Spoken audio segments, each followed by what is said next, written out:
Movie की शुरुआत में हम एवलॉन नाम के एक स्टारशिप को देखते हैं जिसमें 5,000 यात्री और 258 क्रू मेंबर्स अपने स्पेशल स्लीपिंग पॉड्स में 120 सालों की गहरी नींद में सोकर यात्रा करते हुए पृथ्वी जैसे एक दूसरे ग्रह होमस्टेड 2 पर जा रहे हैं। अब जहाज एक एस्टेरॉयड फील्ड से टकरा जाता है, पर जहाज पूरी तरह से ऑटो पायलट है, इसलिए वह खुद को बचाकर अपनी मरम्मत खुद ही कर लेता है। पर एस्टेरॉयड का कुछ हिस्सा जहाज से टकराने में जहाज में थोड़ा मेलफंक्शन हो जाता है और जिम नाम का एक यात्री अपने पॉड में नींद से जग जाता है। नींद से जगने पर एक होलोग्राम असिस्टेंट उसे बताती है कि आप 120 सालों की गहरी नींद के बाद उठे हैं और हम अपने सफ़र के लगभग अंतिम चरण में हैं। अब वह उसे होमस्टेड 2 ग्रह के बारे में बताते हुए कहती है कि अगले 4 महीनों का सफ़र आप अपने दोस्तों के साथ जहाज़ की लग्जरी सेवाओं का आनंद उठाते हुए तय करेंगे। अपने रूम की ओर जाते वक्त इतनी लंबी नींद के कारण जिम का सिर घूम रहा होता है। उसके बाद जिम तैयार होकर जहाज़ के और भी यात्रियों से मिलने के लिए कॉन्फ्रेंस हॉल में जाता है, लेकिन वहाँ वह खुद को अकेला पाता है। वह होलोग्राम असिस्टेंट से पूछता है कि वह यहाँ अकेला क्यों है, लेकिन असिस्टेंट उसे बता नहीं पाती है। उसके बाद वह पूरे जहाज में घूमकर जहाज के बाकी यात्रियों को ढूंढने लगता है। उसे पूरे जहाज में कोई और यात्री दिखाई नहीं दे रहा होता है। अब वह मदद मांगने के लिए कंट्रोल रूम के अंदर जाने की कोशिश करता है, लेकिन वहाँ सिर्फ क्रू मेंबर्स की आईडी से जाया जा सकता है। उसे कंट्रोल रूम के अंदर भी कोई दिखाई नहीं देता है। अब वह जहाज के सिस्टम से अपनी लोकेशन पता करने की कोशिश करता है। तब उसे पता चलता है कि अभी उसे होमस्टेड 2 पर पहुंचने में 90 साल बाकी हैं और वह अपने समय से काफ़ी पहले 30 सालों में ही अपनी नींद से जाग गया है। वह समझ जाता है कि बाकी यात्री अभी भी अपने पॉड्स में सो रहे हैं। अब वह जहाज़ के कंप्यूटर से पृथ्वी पर मैसेज भेजता है। तब उसे कंप्यूटर बताता है कि उसके मैसेज को पृथ्वी पर पहुंचकर जवाब वापस आने में 55 सालों का समय लग जाएगा। वह उदास हो जाता है क्योंकि ऐसे तो वह अगले 90 सालों में जहाज में ही मर जाएगा। तभी उसे जहाज में एक और इंसान दिखता है, लेकिन पास में जाने पर वह देखता है कि वह एक रोबोट है जिसका नाम आर्थर है। अगली सुबह जिम को स्लीपिंग पॉड से संबंधित एक मैनुअल मिलता है। जिम एक मैकेनिक होता है, इसलिए वह सारी टूल किट्स लेकर अपने स्लीपिंग पॉड को ठीक करने की कोशिश करता है, पर वह ठीक नहीं होता है, बल्कि वह खुद ही पॉड में फंस जाता है। अब वह किसी तरह वहां से निकलकर कंट्रोल रूम के दरवाजे को तोड़ने की कोशिश करने लगता है और रोज अलग अलग तरीकों से कंट्रोल रूम के दरवाजे को तोड़ने की कोशिश करता रहता है, पर वह इसमें कामयाब नहीं होता है। अब वह एक दिन आर्थर के पास उदास बैठा होता है। तब आर्थर उसे कहता है कि जो चीज़ें आपके बस में नहीं हैं उन्हें मत सोचिए और जीने का मज़ा लीजिए। अब वह रोज़ रोज़ खेलते, डांस करते, स्पेस सूट पहनकर, कभी कभी स्पेस की सैर करते हुए काफ़ी दिन बिता देता है। वह एक दिन बहुत ज़्यादा परेशान होकर बिना स्पेस सूट पहने ही एग्जॉस्ट ओपन करके खुद को मारने की कोशिश करता है, पर फिर वह खुद को ऐसा करने से रोककर वहाँ से भागते हुए एक जगह फिसलकर गिर जाता है, जहाँ उसे एक पॉड में ऑरोरा दिखाई देती है। वह काफ़ी खूबसूरत होती है। ऑरोरा की वीडियो प्रोफाइल देखने पर उसे पता चलता है कि ऑरोरा एक लेखिका है और उसकी बातों से जिम काफ़ी इम्प्रेस्ड होता है। अब वह काफ़ी दिनों तक ऑरोरा के पॉड के पास बैठकर टाइम बिताने लगता है। फिर वह एक दिन ऑरोरा को भी नींद से जगाने के बारे में सोचने लगता है, पर वह जानता है कि ऐसा करना गलत है और इससे ऑरोरा भी उस जहाज में फंस जाएगी। अब वह आर्थर के पास बैठकर काफ़ी दिनों तक खुद को समझाता है कि उसे ऑरोरा के साथ ऐसा नहीं करना चाहिए, पर जहाज में 1 साल से अकेले जीते हुए वह बोर हो चुका होता है। आखिरकार वह एक दिन अपने बालों और दाढ़ी को काटता है और ऑरोरा के पॉड को खराब करके ऑरोरा को नींद से जगा देता है और ऑरोरा के उठने से पहले अपना सामान लेकर वहाँ से भाग जाता है। अब जब ऑरोरा जिम से मिलती है तो वह जिम से पूछती है कि बाकी सब यात्री तो अपने पॉड्स में सो रहे हैं। तब जिम उसे बताता है कि हमारा पॉड खराब हो गया है और हम समय से काफ़ी पहले जग गए हैं। ऑरोरा जिम से पूछती है कि आपको जागे हुए कितना समय हुआ है, जिस पर जिम उसे बताता है कि वह 1 साल और 3 सप्ताह से इस जहाज़ पर अकेले जी रहा है। ये सुनकर ऑरोरा परेशान होकर जहाज में इधर उधर भागते हुए अपने पॉड को ढूंढने लगती है। तब जिम उसे समझाता है और बताता है कि अब हम वापस पॉड्स में खुद से नहीं सो सकते हैं। अगली सुबह जब दोनों नाश्ता कर रहे होते हैं तब मशीन अरोरा को गोल्ड क्लास यात्रियों वाला अच्छा खाना निकाल कर देती है। अरोरा जिम का साधारण खाना देखती है।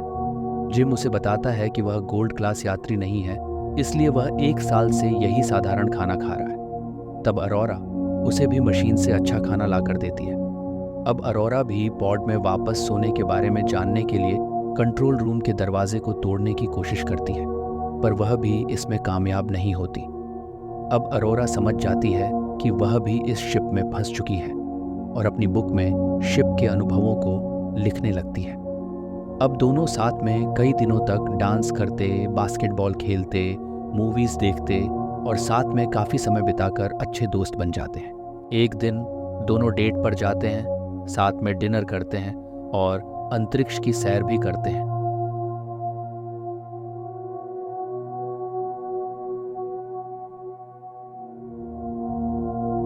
इसके बाद वे दोनों एक दूसरे से प्यार करने लगते हैं और एक दूसरे के काफ़ी करीब आ जाते हैं। एक दिन उनका शिप एक चमकते तारे के बेहद करीब से गुजरता है, जिसे देखना दोनों के लिए काफ़ी रोमांचक होता है। अब एक दिन वे ऑरोरा का जन्मदिन मनाते हैं। जिम ऑरोरा को रिंग देने की सोच रहा होता है। तभी आर्थर बातचीत के दौरान ऑरोरा को बता देता है कि जिम ने ही उसे जगाया है। ये सुनकर ऑरोरा जिम से बहुत गुस्सा होकर रोने लगती है।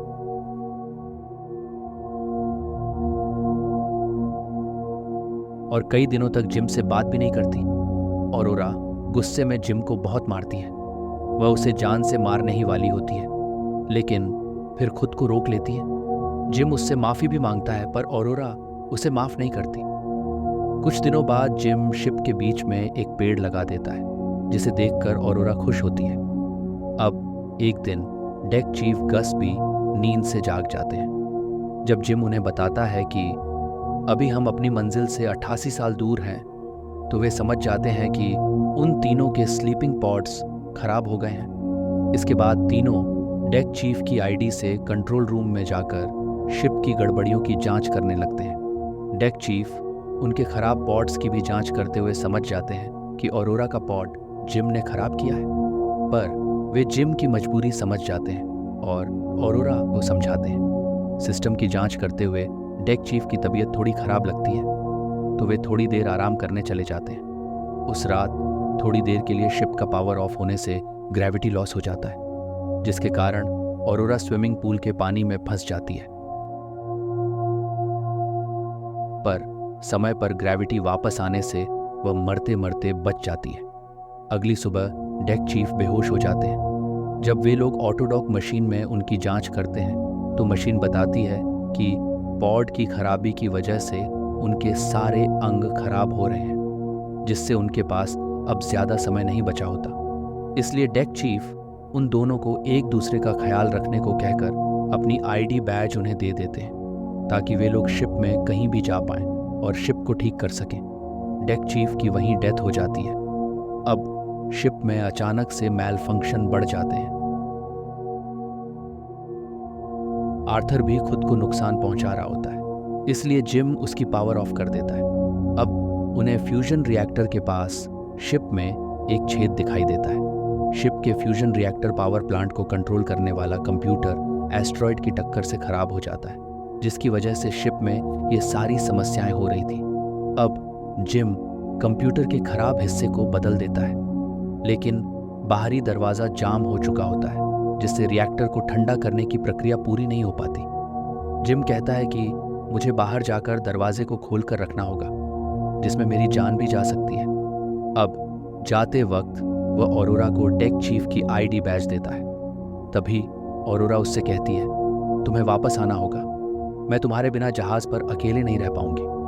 उसके बाद जिम वेंट में जाकर दरवाजे को खोल कर रखता है और ऑरोरा से रिएक्टर ठंडा करने की प्रक्रिया शुरू करने को कहता है, पर ऑरोरा मना कर रही होती है, क्योंकि वह जिम को खोना नहीं चाहती थी। लेकिन जिम के कहने पर शिप के बाकी यात्रियों को बचाने के लिए ऑरोरा प्रक्रिया शुरू कर देती है। अब रिएक्टर का टेम्परेचर कम हो जाता है। जिम हीट शील्ड की वजह से बच जाता है, लेकिन गर्मी के ब्लास्ट से जिम शिप से दूर फेंका जाता है, जिससे उसकी केबल टूट जाती है और उसके सूट में छेद भी हो जाता है। उसकी ऑक्सीजन कम होने लगती है। अब ऑरोरा जिम को लेने बाहर जाती है, लेकिन उसकी केबल जिम तक पहुंच नहीं पाती। तभी जिम की टूटी केबल उसके हाथ में आ जाती है, जिससे वह जिम को अपने पास खींच लेती है। अब वह जिम को शिप में लाकर ऑटोडॉक मशीन में डाल देती है, लेकिन जिम मर चुका होता है। फिर भी ऑरोरा मशीन की सारी प्रक्रियाएं एक साथ शुरू करके किसी भी तरह जिम को ठीक करने का आदेश देती है।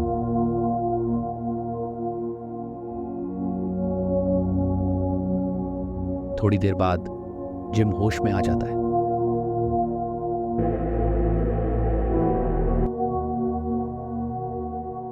अब जिम को पता चलता है कि ऑटोडॉक मशीन एक इंसान के लिए स्लीपिंग पॉड का काम कर सकती है, इसलिए वह ऑरोरा को उसमें सोकर अपनी यात्रा पूरी करने के लिए कहता है।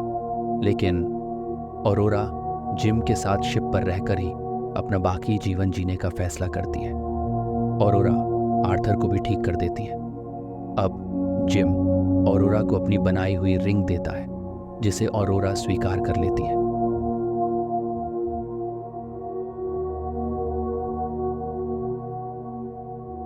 अठासी साल बाद जब शिप पर सारे यात्री नींद से जागते हैं, तो वे लोग ग्रैंड हॉल में एक बड़ा सा पेड़ और हरे भरे पौधे देखते हैं।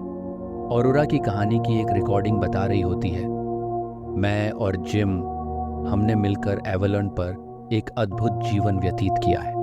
इसी के साथ मूवी यही खत्म होती है। उम्मीद है आपको कहानी अच्छी लगी होगी। कहानी अच्छी लगी हो तो चैनल को सब्सक्राइब कीजिए। Thank you.